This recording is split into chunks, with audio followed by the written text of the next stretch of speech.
Hello friends, welcome to week 1, lecture 2. We're going to continue to define key terms and key ideas in comparative politics.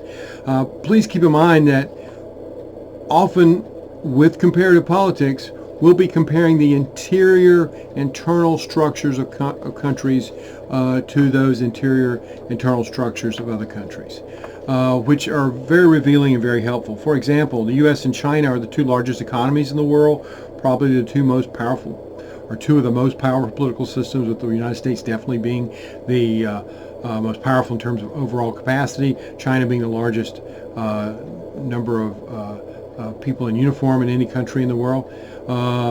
And again, the two strongest economies, but they're very different structures. The U.S. is a representative democracy, where China is basically an authoritarian, totalitarian state.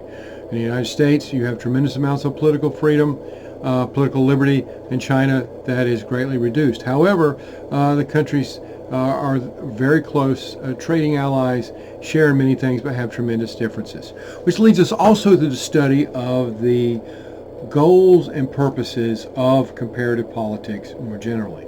They are twofold. One is to make the kinds of comparisons in the study of those internal structures, and in some cases their relationships with each other, so that we can understand that, and to see not only in one country how it operates internally, but to see how it compares to other countries as well.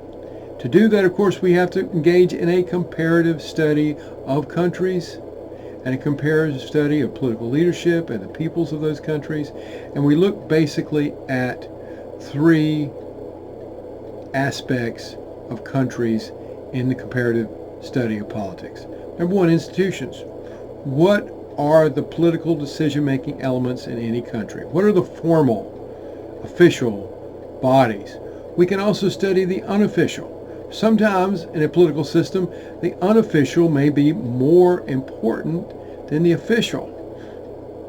Ponder that for a moment, that sometimes the informal may be more important than the official. That is rare, but still that's the case.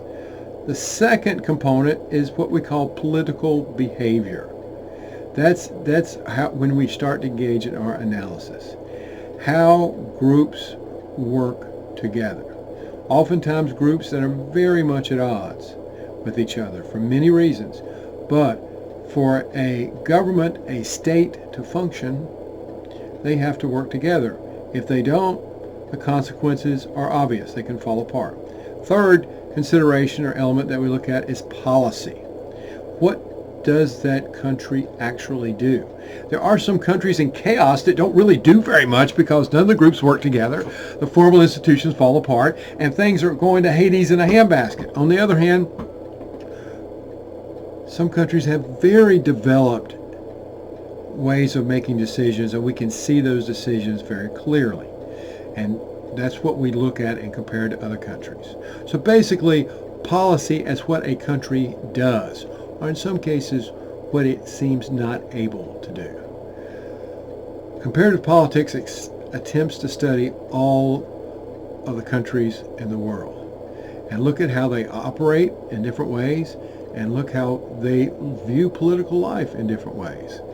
For example, democracies are different from authoritarian governments, where a democracy, and we'll be talking more about this soon, democracy means literally in Greek, rule by the people. Those governments operate very differently sometimes than authoritarian governments, where power is in the hands of the few, or totalitarian governments, where the power is in the control of very few. So we'll be continuing to look at that throughout this semester, and hopefully increase your understanding of the differences countries make decisions, different ways they think about politics, and the different kind of institutions they create. Thank you.